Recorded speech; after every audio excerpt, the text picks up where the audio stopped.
Morning all. Today I'm going to discuss the remaining part of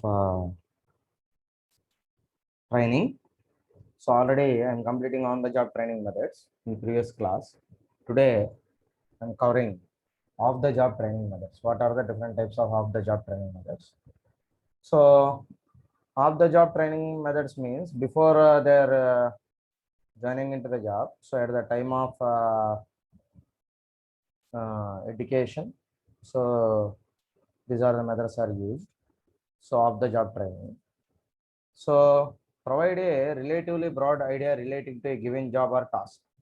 Okay. So off the job training provides a relatively broad idea relating to a given job or task. So according to the job and task, they are providing the relatively broad idea on that. These are meant for developing an understanding of general principles, providing background knowledge, or generating an awareness of comparative ideas and practice. So, of the job training and object of training, so they are providing practical knowledge and what is the background knowledge. That means how it is comes and what are the general principles regarding that task or job, or what are the background knowledge. What is the background knowledge for that? So and generating an awareness, and they are trying to generating an awareness on that particular job. So and comparative ideas and practice. After that, there is a comparative ideas, and also it should be practice. That means practical works. Okay. So this is of the job training. Okay. So what are the methods included in the of the job training methods? So these methods include first one, lectures, talks, and classroom instructions. So first thing is lectures, talks, and classroom instructions. So just now, suppose if I taking our education just now, suppose all of you there in the class, and the lecture gives some lectures. The lecturer gives some lecturers and the classroom instructions. So there is nothing but teaching process. So there is nothing but teaching learning process. It is simply called as teacher learning process. So teacher teaches something and the student learns something. So what they said, the teacher said. So and the student must follow the classroom instructions, what is said by teacher. Okay. So these techniques are designed to communicate specific interpersonal, technical, or problem solving skills.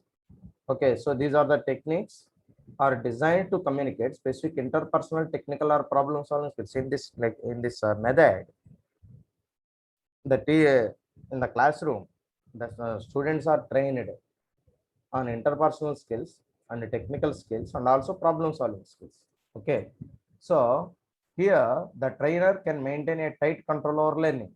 So in this system, the trainer maintains tight control over learning. So he follows some strict rules, and also there is some restrictions within the class. So all of you keep silence, and also you have to listen what the teacher said and follow the class. So however, this method restricts the trainee's freedom to develop his or her own approaches to learning. So in this method, the trainees are not, suppose the students are not freedom, not having any freedom on learning approaches. That means what the teacher is follows and what is already there in the system, then all the teachers are following that system because already it is established one. Okay. So but there is no choice of the student. Okay. So what is the system is followed by the lecturers, then the student is also following the system. So the student have an interest, then he follows some other systems outside the college or outside the class. Okay. So suppose you in at home have to use different approaches to learn something. That means your own study. So some video lecturers are there. So you have to see the lecturers from online, so from different sources. So and also you have to practice. Okay. So there are a lot of materials are there, a lot of books are there. So then you have to go for self study also. Okay. So within the class and within the college, you have to obey the rules and regulations of the college, and also you have to follow the instructions of the teacher. So this is the method. So second one, conferences. So conferences is also one of the tool. It is also one of the important thing. So conferences refer to get together of the experts from different areas of a given topic. So conferences are these are get-togethers of the experts. That means the suppose in particular area, so we have to select some particular topic or area, so some specialization. Then we have to conduct a conference on that particular item. Then we have to call the different experts, okay, from different areas of a given topic. So from different areas, there the experts are gathered at one place in that particular topic. Okay, so those who are experts in that particular topic, we have to call them and we have to conduct a conference. Then these experts present their views based on their work experience and research results. So these experts are already having much more experience, and also they done the research. So they completely present their views on their work experience and what are the experiences they are gained. So what are the different things they are learning in the work from work experience, and also what are the things they have to invent or know from research. So all these are presented in that conferences. So all the experts are giving their ideas and their views and their experiences, so and their knowledge they are shared, okay, so and also they are sharing their views with all other each and everyone. So then with this type of conferences we have to learn more. Okay, there is a big opportunity because the experts are there, they have much more experience and they have some research, they are doing some research. So they are giving all their knowledges they are gained within their experiences and research shared with all. So then you are getting much more knowledge on that particular topic. Okay, so when employees participate in such events, they get a feel of the real world. So suppose if we are participating in that conferences, or suppose employees or students or some else, so we are getting a practical knowledge because they present their practical knowledge in that conferences. That's why we are getting what is the real situation, what is the real scenario. So how we are apply our knowledge and skills in real time. So you have to know all these things, and they may also get motivated to perform better. Okay, so this is also useful for to motivate the employees to learn new things. Okay, so these are the conferences are creating much more interest on that particular area because we are learning new things. They are very interesting, so you pay attention on them. Okay, then automatically you learn new things from these conferences. Okay, so after that, seminars. So seminars is another one, another method to learn new things. So conferences and seminars, these are some slight differences are there. So seminars, all of you know, because this is the seminars are also there in the curriculum. So suppose I'm explaining one example from your class. Suppose your seminar work. So you are all giving seminars. Suppose there are 120 members are there, for example. Okay, so in your class, so there are 120 students are there. So you people are all of you are giving seminars on any topic. Suppose any trust areas or some new technologies which are there in the computer science. So then you have to select the new topics. Okay, so because all of you select unique topic, so not the same topics. Okay, so then all of you are giving seminars. So 120 members are giving seminars. So then the remaining people, all of you are knowing about these 120 topics, right? So all the students are learning 120 new things, new concepts with these seminars. So this is more useful tool. So you have to share your knowledge with others. Then there is, suppose in class there is 120 members. So if you are giving a seminar, the remaining 119 people, that means 119 people are listening your seminar. Then they are learning your topic, and also again second person is giving seminar, and the remaining 119 people are listening the topic. Then in this way, all the students are getting knowledge on 120 different topics. So this is more useful tool in the education system. Okay, so this is very helpful. So, and also it decreases fairness, stage fairness. That is also very important. So suppose you are talking with one in front of 120 members, then you slowly your inferiority complex is decreased, and also there is no fear to face any mass gatherings. That means you have to deliver your lecture or a speech or something seminar. So then don't afraid, any number of people are in front of you, so there is no problem. So in this way, it is benefited to all the students and also you. Okay, okay. So you are very comfortable, and also you don't have any fear. So you have to deliver your lecture. Okay. So after that, then the remaining people are also getting the knowledge, and also you are also getting the knowledge on the 120 topics. So in this way, the seminars are giving more advantage to the employee or the student. Okay. So seminars are held periodically by the professional organizations for the benefit of all the practicing managers by taking into consideration the recent advances in a specialized area. Okay, seminars are regularly held periodically by the professional organizations. So suppose if you are taking taking an example of an organization, suppose a software company. So they are conducting the seminars. Suppose those who are having expertise knowledge in that particular domain. So the software companies are call them that people, and are they are arranging some seminars. So then they give the seminar, deliver the seminar, so that all of you are able to getting the knowledge from the speaker speech. Okay, so in this way we are getting a knowledge on that particular specialized areas. So participation in such seminars enables the executives to get exposure to the recent developments in the area of their interest. Suppose they are came from different areas, the speakers.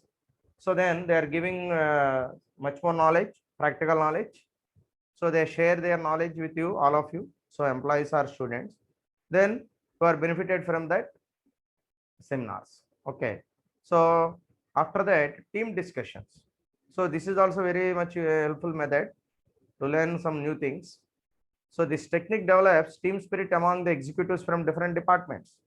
So it enables a team spirit in between different departments, which are suppose the in between the executives. So it also enables them to understand and appreciate each other's problems. So the executives are discussing what are the problems they are faced in their departments. Then they share their problems and views. Then remaining executives are giving some suggestions to that executive, so how to resolve that problem with their experiences. So in this way, problems are solved in a easiest manner, and also they are sharing their knowledge each other. So this is useful to everyone. So it reinforces a feeling of unity among those who work towards common goals. So it develops a team spirit, and also all they are working for one common goal and one common objectives. All are in a single direction. Okay, then in this way they are getting the knowledge, and also they are working for common objectives and common goals of the organization. Okay, so this is about team discussions. So and after that, case study. So case study is another important thing. Suppose what is the difference in between learning IIMs, IITs, and suppose our institution, suppose engineering college. What is the big difference in between that is, so in IIMs, Indian Institute of Management, and IISc, and also IITs, in IITs, Indian Institute of Technologies, and Indian Institute of Sciences. So in that institutions, they are focused on practicality and also case study. Suppose is suppose if you are facing this situation, so they are creating some situations and they are giving some situations and problems. So in that particular situation, there is a problem on that. So they're giving the task to the students and how to resolve this problem in that particular situation. So in practical, okay. So case study is nothing but to involve the learner. That means both the employee or student, everyone. So they are giving some case study. Suppose is there is a situation, then how to react. Suppose one simple example from moral things. I am giving some example, taking from example of some moral things. Suppose you go to even you going to some route, suppose on road, then suddenly there is some accident, then someone is injured. So you don't know who is he. So many people are pass away in that road. So some of them are completely neglect that situation. That means they are not even they don't stop just see. So then they didn't stop. So at least they can't see what is happening. Okay, they don't see what is happening. So just they are going away. So some of the people are at least they are stopped and see what is the situation, but they are having some intention to do some help, but they are afraid about some legal issues. So there is unnecessary risk. Why you are involving that situation? So they passed it. So some of the people are stopped and see, and they are reacting that situation, and they give some help to that particular person, that injured person. So there are three categories in that particular situation. Suppose if I are taking this example, there are three categories of people are there. Some people are even they don't stop and they pass away, and some people are there at least they are stopped and see what is happening there. So that is the second category people. And third category people, they are stopped and see the situation, and also they respond that situation, and also they give some help. Suppose at least they bring that person into hospital. So they call for ambulance, and after that they at least they are join that person into the hospital and contact the giving information to that relatives. Okay, so there are three categories of people are there. So this is the case study. So then you have to know what is the attitudes and also how they are responding in that situation. You have to observe. Okay, so how they are reacting in that particular situation, then you have to observe simply.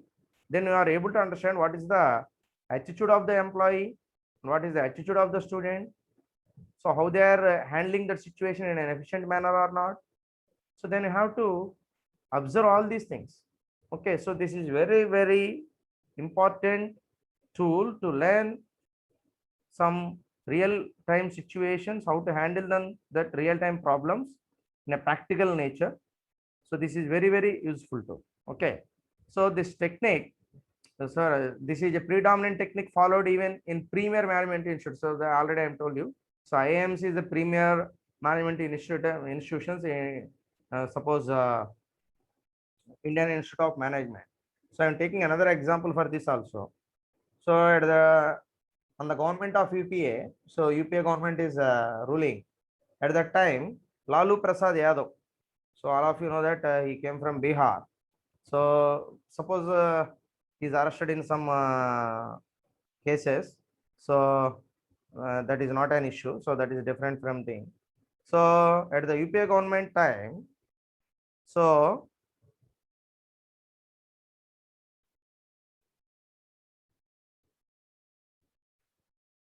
UPA government time, he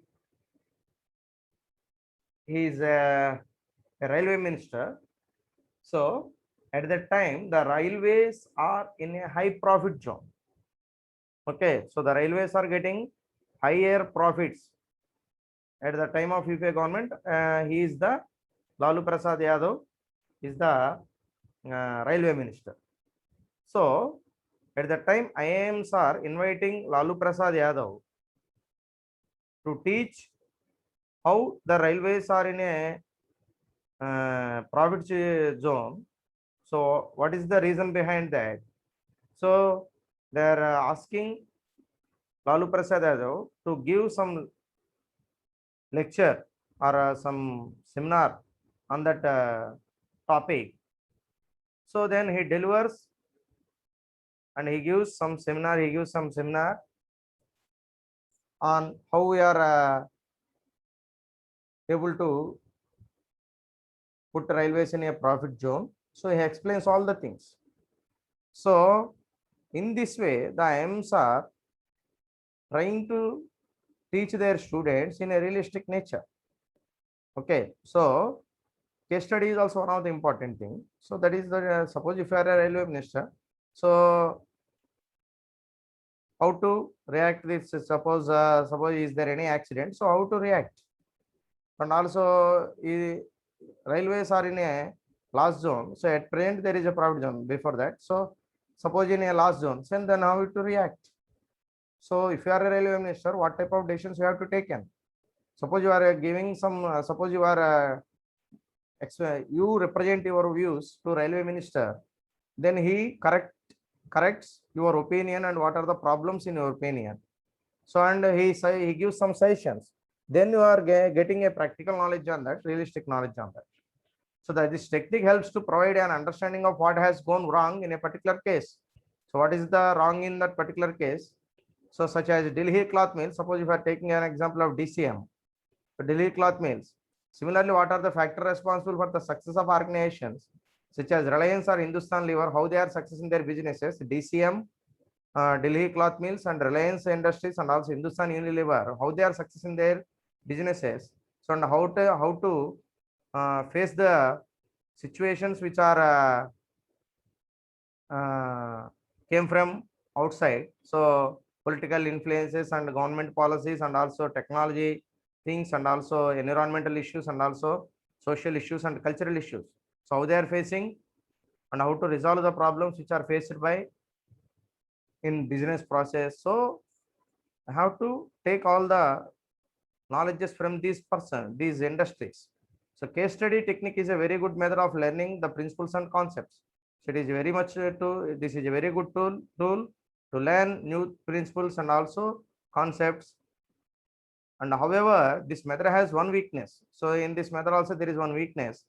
The circumstances you are likely to face in your life may be very different from the cases you have to analyze earlier. So what is the only major drawback in this case study is, so what you are practicing the case study, they are not really happen in the real life. So sometimes may be happen or sometimes may not be happen. So case studies help to enhance the analytical and decision making skills. So this case study is useful for enhance your analytical skills and also decision making skills. Okay, so this is about case study. So after that, role playing. So role playing just like this. So just like the case study. So they are giving some, suppose in the IIMs, I'm taking an example of IIM. Suppose if you are a manager for Google or some Microsoft. So in that particular organization, this is a situation. Suppose if you are a manager, so how to manage that Google company or that the Microsoft company, how to manage and how to control the employees under you. Suppose you are a CEO, suppose or you are a manager. So you have some 100 number of people are there. You have to control and manage them. So how you are control and how to manage that people. So they are giving some role just like this. Then you have to act on that role. You have to involve on that role. Then they are giving some tasks in that particular role playing. Then how to act that things, how you are act in that thing, that situations and in that role. Then they are observing and they are giving some sessions to you. So in this way, how to play a role, then you are getting the real time experience and also practical experience on that particular role.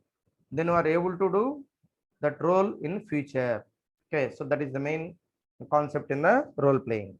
So the participants are assigned roles and are asked to react to one another. So they are asked to react. So in that particular situation, how to react. So in that particular situation, how to react as they would do in their managerial jobs. Okay, in their managerial jobs, these roles are eventually exchanged. So these roles are eventually, suppose sometime one time you are the manager, and another time you are the employee. So at the employee, in the employee situation, how to react, and in the manager, how to react. Suppose then you are understand what is the problems faced by the manager while controlling the employees, and what are the problems faced by the employee at he plays the employee role. The manager plays employee role, then he able to understand what is the problems of the employee. Suppose then in this way everybody knows what are the problems related to a manager, and also what are the problems related to employee. Then in this way he getting both the knowledges, then he manage everything. So then at the time of any decision making or any instruction he is giving, then he think about as like as a employee and also as like as a manager. Okay, so how the employees reacted, suppose I am taking some decision or some I am allotting that work. So how the employee feels, then he knows the things already he faced, because he is already faced, he is already played the role of the employee. Then he able to understand what are the feelings of the employee while assigning the task. Okay, so in this way both are benefited, both are getting the practical knowledge in the both the roles. So in this way they are getting more knowledge on that. Okay, so in other words, each participant will get a turn to play all the roles. Each and every participant plays all the roles in the organization. Then for instance, the role playing in a grievance handling situation involves two players. Suppose if you are taking an example of grievance handling, that means is there any problems related to the employee, then that is called as grievances. So that problems are represented, suppose you have to present that problems in on before the grievance committee, then they are listening your problems and they try to solve that problems. So in that situation there are two players. The first step, the worker presents his grievance to the personal manager. So in that particular first step, so the worker is presenting the grievance, what are the problems faced by the worker, they are telling that problems to the personal manager. So in the second step, the worker plays the roles of the personal manager while the personal manager plays the role of the worker. So in second step, the personal manager plays a role of the worker, and the worker is placed as a role of the personal manager. Okay, so role playing allows participants to understand problems of each other. So with the role playing, then they understand problems of the each other. So it enhances the interpersonal handling skills. Then they are getting the both the knowledges. Okay, so and they are understanding problems of each other in this role playing. Okay, so then after that, programmed instruction. So programmed instruction is also one of the important thing. So programmed instruction is nothing but, so it is a system of instructions. So it is a system of instructions within which pre-established subject matter is broken into small. So already there is pre-established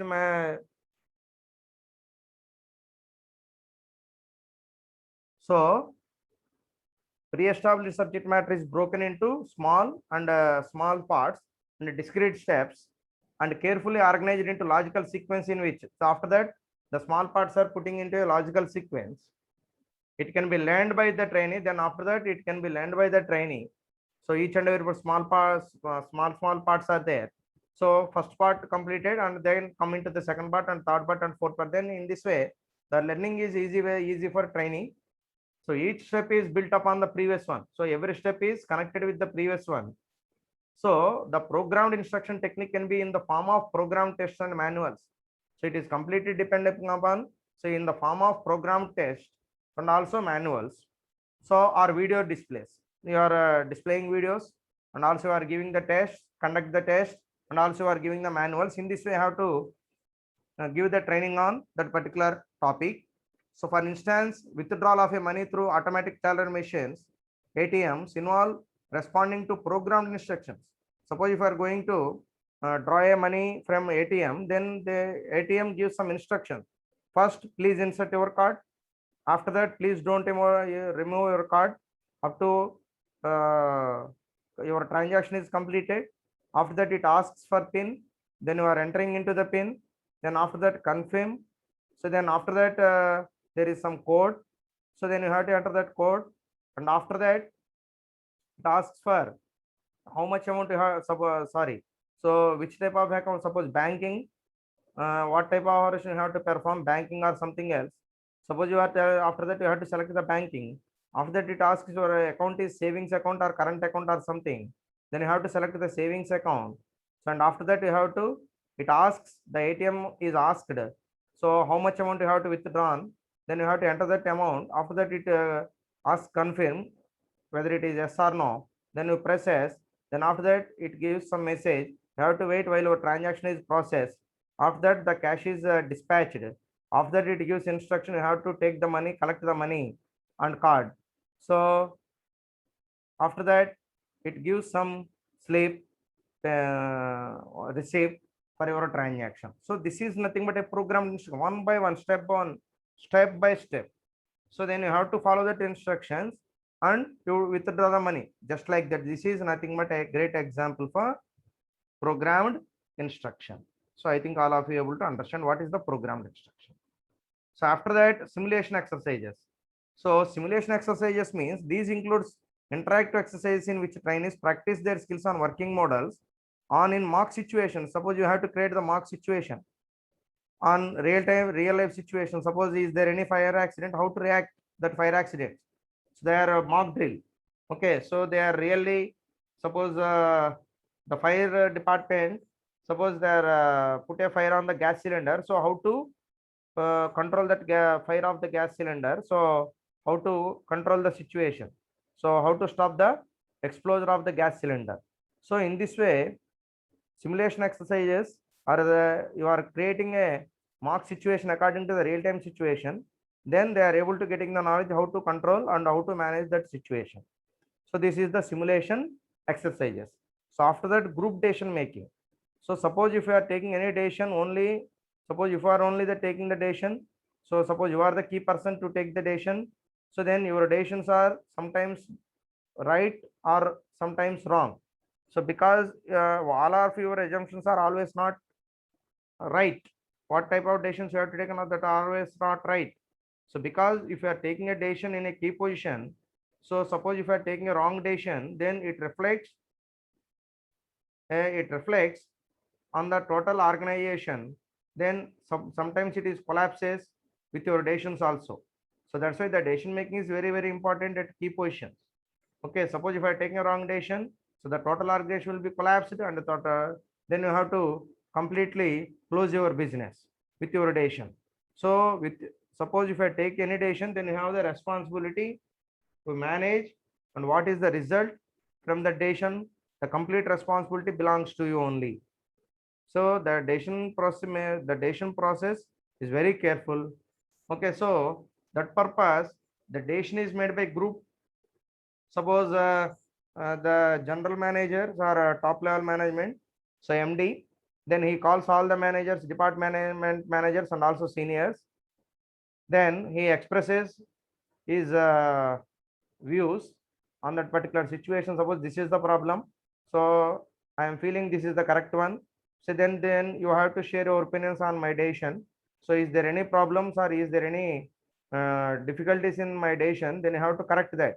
So you give a chance to that your subordinates.